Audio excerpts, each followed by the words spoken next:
Oi pessoal, tudo bem? Aqui é a Gabs e hoje eu tô aqui pra mostrar pra vocês algumas dicas pra fazer anotações em aula. Primeiro eu quero dizer que muitas vezes eu falo pra vocês, olho pra baixo e às vezes eu falo olhando. Geralmente eu anoto as coisas que eu vou falar no vídeo ou no celular ou num caderninho, assim, pra eu não me perder no meio do vídeo. Então eu anoto, então por isso que às vezes não, eu sempre tô olhando pra baixo. Primeira coisa que eu quero dizer, antes de começar realmente, é que anotações em estudos em geral é que é uma coisa muito pessoal, então vale sempre testar o que funciona melhor pra vocês. E não testar com a nota da prova, mas testar com o que você mais vê que tá aprendendo e tal. Então eu sempre tento trazer pra vocês a maior variedade de coisas e a maior variedade de métodos que eu consigo, porque cada pessoa é diferente.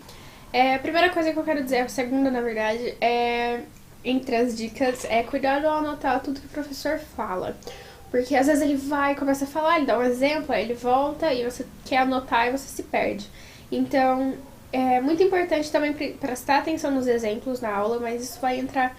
E se você quiser até anota os exemplos, isso vai entrar mais no vídeo de dicas de estudo que eu já fiz aqui no blog. Tenta pegar o conceito, entender o conceito do que ele tá falando antes de escrever. E você pode tanto escrever com as palavras do professor ou com as suas palavras, o que é muito melhor, porque você simplesmente escrever com as palavras do professor, às vezes você não entendeu muito bem, e se você muda alguma ordem das palavras, cuidado com isso mesmo.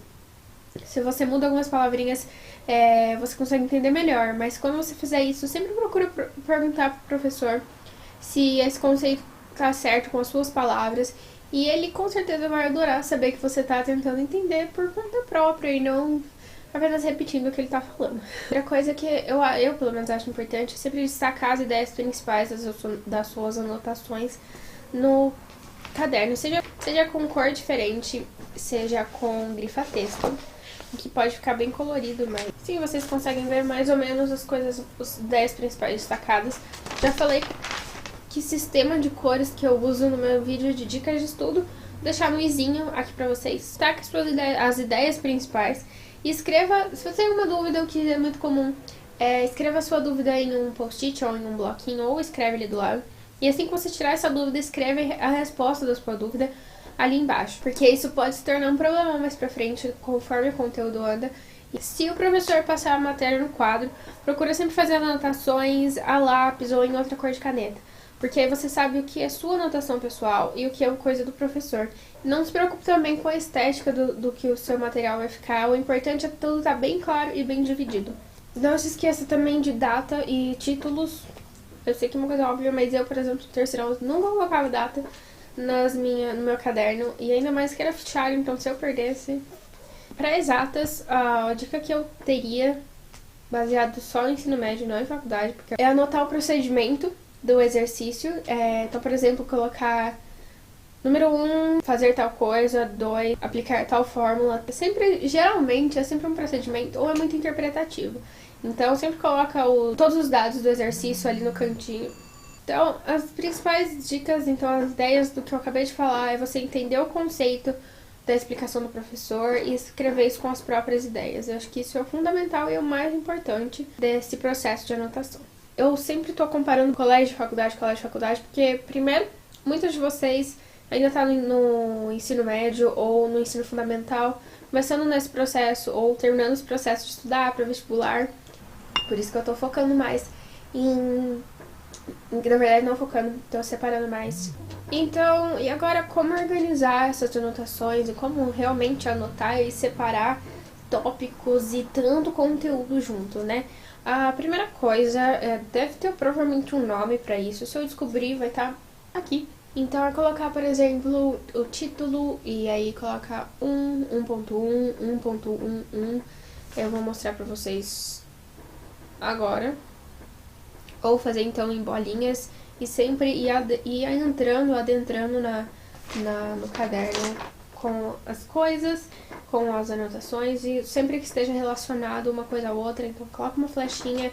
É sempre bom relacionar, senão às vezes você acha que um conceito é totalmente separado de outro e na verdade é super relacionado, só que como tá meio separado, meio desorganizado, aí a gente pode se embananar inteiro. Outra coisa que eu costumo fazer, na verdade eu testei isso com uma matéria esse semestre, que é o método Cornell. Eu já falei disso no meu vídeo de dicas de estudo, de novo o izinho aqui pra você ir pra esse vídeo. Também vou deixar o link desse vídeo no blog e no YouTube aqui embaixo também, porque eu sempre menciono ele. Consiste então em dividir o caderno em 3. Aqui do lado vai ter perguntas, dúvidas, anotações bem sucintas, algumas siglas.